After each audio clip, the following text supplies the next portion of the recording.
Today we are going to start with definite integrals. Okay, definite integrals का एक छोटा सा सिंटैक्स अगर हम लोग देते हैं तो this is this a to b f dash x dx, ये हमारा syntax, lower limit to upper limit f dash x dx. This is equal to क्या हो जाएगा, मान लो इसका डेरिवेटिव है हमारे पास, तो इसका इंटीग्रेट करके f of x मिला, विथ लिमिट्स बैठाते हैं हम लोग a to b. ओके, तो इसका फाइनल वैल्यू क्या मिलेगा हमें, it is f of b minus f of a. तो ये हमारा बेसिक सिंटैक्स है. रिमेंबर, डेफिनेट इंटीग्रल्स का एक्चुअली हमें क्या देता है, बहुत ही सिंपल सा हमें समझाते हैं कि लेट्स से ये हमारा एक छोटा सा ग्राफ ले लेते हैं. डेफिनाइट इंटीग्रल जो हम लोग इंटीग्रेट करते हैं, let's say this is the function, this is from a to b and this is the function f of x. तो डेफिनाइट इंटीग्रल्स हमें gives me the area bounded by this curve x equal to a and the x axis. Since dx है तो x axis ये fx, ये lower limit, ये upper limit, तो हमको इस बीच का एरिया कैलकुलेट करके देता है. इसीलिए हम लोग यहाँ पे प्लस c नहीं लिखते हैं, क्योंकि वो c कैंसिल हो जाएगा जब हम लोग वैल्यूज पुट करेंगे. तो this is the syntax of the definite integrals a to b f dash x अगर है तो f of x a to b.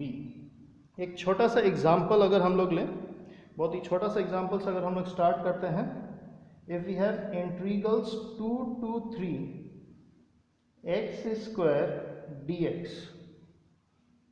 तो हम लोग नॉर्मली इसको इंटीग्रेट करेंगे as x cube by 3 with limits 2 to 3. 1/3 बाहर ले लीजिए तो यह आएगा 3 क्यूब माइनस 2 क्यूब. तो final answer is 1/3. It's 27 minus 8, so that is 19. तो फाइनल आंसर इज 19/3. और एक एग्जांपल लेते हैं हम लोग, जैसे इंटीग्रेशन 1 से लेकर के 4 तक, I take it as 3x square plus 2x dx. तो 3x स्क्वायर को इंटीग्रेट करके क्या मिलेगा, 3 times of x cube by 3 plus 2 into x square by 2 with limits 1 से लेकर के 4. So that is equals to x cube plus x square, क्योंकि यहाँ पे 3 कैंसिल, 2 कैंसिल, विथ 4 to 1. तो वैल्यूज क्या आएगा, 4 4 जा 16, 4 जा 64 प्लस 4 4 जा 16 माइनस 1 प्लस 1. तो फाइनल आंसर देखिए कितना हो रहा है, 64 plus 16, 6 1 7 80 minus 2 78. This is the final answer. एक एग्जांपल और ले लेते हैं, इंटीग्रल्स 1 से लेकर के 3 x square plus 3x plus e to the power x dx. तो नॉर्मल इंटीग्रेशन x स्क्वायर का x क्यूब बाई 3x का 3x square by 2 plus e to the power x, limit बैठाएंगे 1 से लेकर के 3. तो इस केस में क्या हो जाएगा हमारे पास, 3 3 9 9 3 27/3 plus 3 3 9 9 3 27/2 plus e cube minus 1/3 plus 1/2 plus e. Solve किया जाए तो ये कितना आ रहा है, इसको सॉल्व कीजिएगा और देखिएगा आप लोग का आंसर कितना आ रहा है। ठीक है, पॉज करके देख लीजिए कितना आंसर आ रहा है। आंसर आएगा 62/3 प्लस ई क्यूब माइनस ई, ये आपका आंसर आ जाएगा। तो क्या देखें, बहुत ही इजी सा प्रोसेस है, नॉर्मल तरीके से इंटीग्रेट किए हैं, उसके बाद अपर वैल्यू पुट करते हैं एंड देन लोअर वैल्यू। देखिए सब में जो आंसर है, पहले अपर वैल्यू, पहले 4 पुट किए हैं हम लोग, फिर 1। इसमें भी पहले 3 का वैल्यू पुट किया गया है, फिर 1। हमेशा अपर वैल्यू माइनस लोअर वैल्यू करते हैं। हम लोग स्टार्ट करते हैं। लेट्स टेक इंटीग्रेशन 0 से π/4, ओके, tan x dx। तो इसका इंटीग्रल का फॉर्मूला हमें पता है, log ऑफ sec x, है ना, log of sec x, lower limit and upper limit 0 से π/4। तो ये क्या हो जाएगा, log of sec π/4 minus log sec 0। sec π/4 होता है log√2, sec 0 का वैल्यू 1, log 1 0 एंड log√2 को हाफ log 2 लिख सकते हैं। ये हमारा आंसर हो गया। नेक्स्ट क्वेश्चन करते हैं। लेट्स से इंटीग्रल्स 0 से π/2, okay, I take cos 2x dx। तो इसका इंटीग्रल हमें पता है माइनस ऑफ साइन 2x होगा कि प्लस होगा। cos 2x का साइन 2x ही होता है, ये माइनस नहीं होता है, ओके, ध्यान में रखिएगा। cos 2x का sign 2x whole divided by 2 होगा। लिमिट हमारा क्या बैठ जाएगा, 0 से π/2, ओके।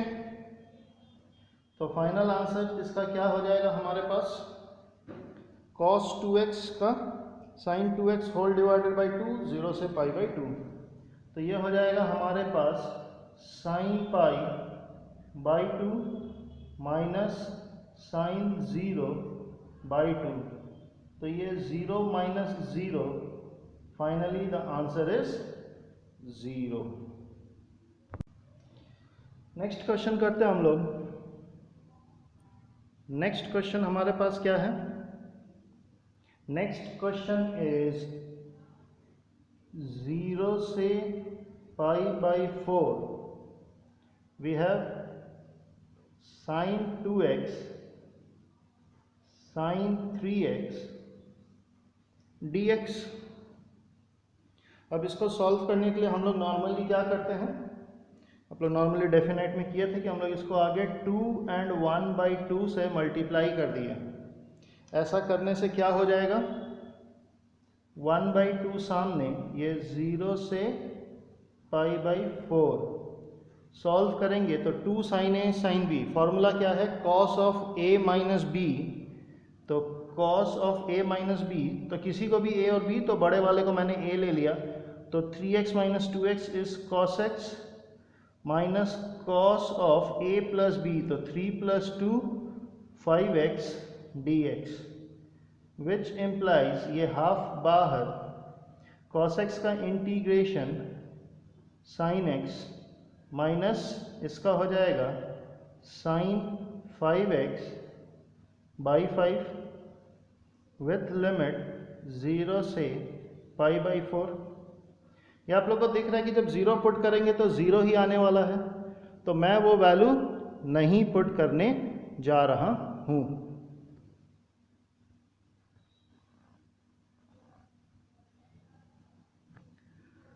तो सिर्फ π/4 अगर हम पुट करते हैं तो क्या हो जाएगा हमारे पास sine pi by 4 minus 1/5 sine of 5 pi by 4, right. Sine pi by 4 का वैल्यू 1/√2, ये माइनस 1/5। अब साइन 5 पाई बाई 4 है हमारे पास, तो साइन 5 पाई बाई 4 का वैल्यू आप लोग कैलकुलेट कीजिए, पॉज करके कैलकुलेट कीजिए। देखिए इसका वैल्यू कितना आ रहा है, इसका वैल्यू माइनस 1/√2 आएगा। क्यों? Pi plus pi by 4 third quadrant में चला जाएगा, साइन नेगेटिव। तो फाइनली 1/2 बाहर, 1/√2 प्लस 1/5√2, ये 1/2 एलसीएम कितना आ जाएगा, 5√2 विच विल बी 5 + 1।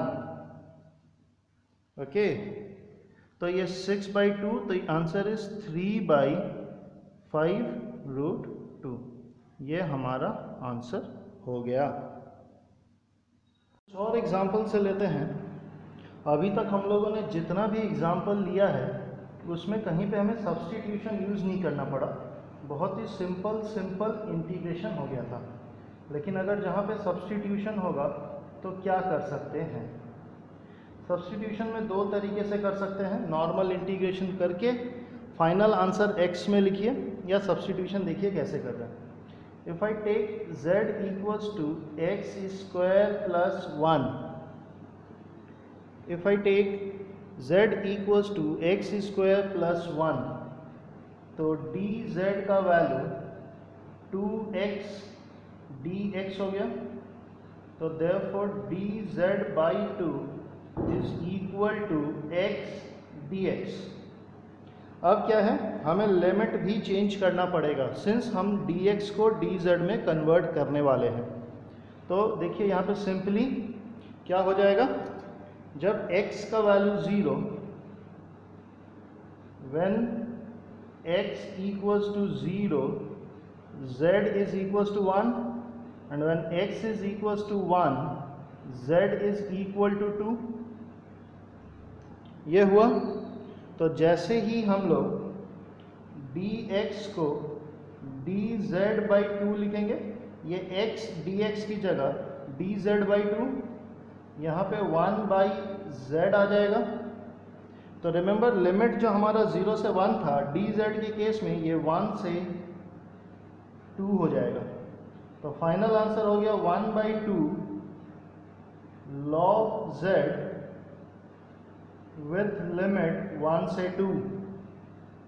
तो ये हो जाएगा ½ log 2 माइनस log 1, जिसका फाइनल आंसर हो गया ½ log 2।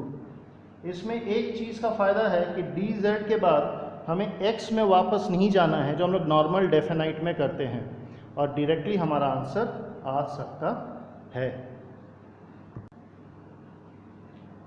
नेक्स्ट एग्जांपल लेते हैं। वी हैव 0 से π/2, क्या है, sin x by √1 + cos x dx। तो क्या करेंगे हम लोग, let z equals to 1 + cos x, तो dz क्या हो जाएगा, माइनस साइन x dx, और minus dz is equal to sine x dx। Now when x equal to 0, z का वैल्यू 2 होगा, क्योंकि cos 0 1 + 1 2, एंड व्हेन x का वैल्यू π/2, z का वैल्यू cos 90 0, तो 1 + 0 इज 1, तो इट इज 1। सो पूरा का पूरा सम हमारा चेंज होएगा, लिमिट 0 से π/2 हो जाएगा 1, ये it will be 2 to 1, D x की जगह साइन एक्स डी एक्स की जगह ओके हमारे पास माइनस डी जेड आएगा और यहाँ पे आ जाएगा 1/√z। तो 1/√z का इंटीग्रल करेंगे तो ये क्या आएगा, √z by half with limit 2 to 1। तो ये हो जाएगा 2 ऊपर, √1 is 1 minus √2। Okay, so that is the final answer. √z का इंटीग्रेशन मैंने डायरेक्टली कर दिया। I hope you all know now. तो दिस इज फॉर 0 से π/2 sin x by √1 plus cos x। Next example that I am going to take is 0 से π/2। क्या है हमारे पास, sin x cos x by 1 plus sin to the power 4x dx। तो सोच के बताइए, हम लोग इसमें सब्स्टिट्यूट किसको करेंगे, समझ में आ रहा है? Yes, z equals to sine square x लेंगे तो dz का value 2 sin x cos x dx आएगा। तो dz/2 हमारे पास sin x cos x dx आ जाएगा। when x equals to 0, sin 0 is 0, तो z का वैल्यू 0। when x is π/2 तो z का वैल्यू 1। तो whole integrals changes to 0 to 1, numerator हो जाएगा dz/2 1 plus z square। so more precisely half बाहर 0 to 1 dz by z square plus 1। तो dz by z square plus 1 है तो ये क्या हो जाएगा, this becomes tan inverse z with limit 0 to 1। तो हाफ बाहर tan inverse 1 is π/4 minus 0।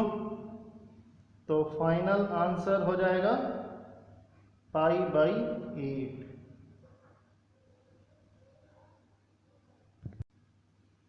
Next example that we take is integrals 0 to 1 2x by